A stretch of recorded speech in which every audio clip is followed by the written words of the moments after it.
किसी ने बड़े कमाल की बात कही है कि कपड़े कौन से पहनूं कि दूसरों को अच्छा लगूं, यह तो सब सोचते हैं, लेकिन कर्म कौन से करूं कि भगवान को अच्छा लगूं, ये बहुत कम लोग सोचते हैं। नमस्कार, एक बहुत छोटी सी कहानी आपको आज सुनाने वाली हूँ। यह कहानी एक ऑफिस में काम करने वाले कर्मचारी की है। वह बड़ा नेकदिल इंसान था, सबका ख्याल रखता था। ऑफिस में भी सब उससे खुश रहते थे। बहुत ही अच्छा इंसान था, यहाँ तक कि उसके अड़ोस पड़ोस के लोग भी उससे खुश रहते। वह सबका ख्याल रखने वालों में से एक था। उसकी एक आदत थी कि जब वह ऑफिस से शाम को घर आता था तो डिनर करने के बाद कुछ बिस्किट के पैकेट्स लेकर बाहर जाता। कॉलोनी में जो स्ट्रीट डॉग्स होते हैं, उनके छोटे छोटे बच्चों को बिस्किट खिलाता था। यह उसका डेली का एक रूटीन बन गया था। डिनर के बाद वह इवनिंग वॉक पर निकल जाता।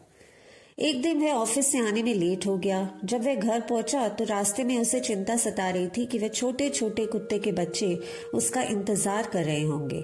घर पहुंचा तो बीवी ने कहा, डिनर तैयार है, खाना खा लेते हैं, फिर आप चले जाना, मैं भी आपके साथ चलूंगी। लेकिन उसने जवाब दिया, नहीं नहीं, मैं खाना बाद में खाऊंगा, बच्चे इंतजार कर रहे हैं, बिना देरी के बिस्किट के पैकेट दे दो, पहले उनको खिलाकर आते हैं, फिर खाना खाएंगे। जब उसकी बीवी ने किचन में जाकर देखा तो बिस्किट के पैकेट खत्म हो गए थे। रात के 11:30 भी बज चुके थे और आसपास की दुकानें भी बंद हो चुकी थी। उसकी पत्नी ने कहा, कोई बात नहीं, आज चपाती खिला देते हैं। वह चपाती लेकर गए, लेकिन बच्चों को तो बिस्किट खाने की आदत पड़ गई थी। उन्होंने चपाती खाई ही नहीं। यह देखकर वह चिंता में पड़ गया। पत्नी ने कहा, कोई बात नहीं, एक दिन से क्या फर्क पड़ता है, चलो हम अपना खाना खाएं। वह खाना खाने को तैयार नहीं हुआ। कहने लगा, कुछ ना कुछ तो करना होगा। बहुत ढूंढा तो एक डिब्बा मिला जिसमें मेहमानों के लिए रखे हुए महंगे काजू बादाम वाले बिस्किट थे। पत्नी ने कहा, सिर्फ 7-8 बिस्किट ही बचे हैं, इतने से क्या होगा।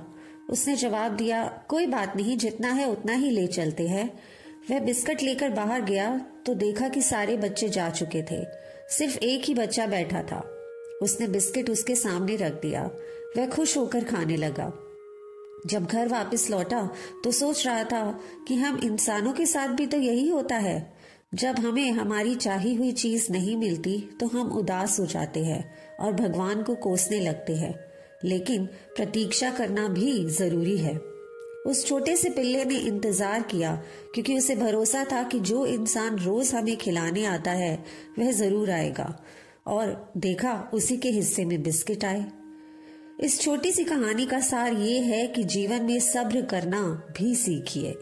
अच्छा समय चल रहा है तो शुक्र कीजिए, बुरा समय चल रहा है तो सब्र कीजिए।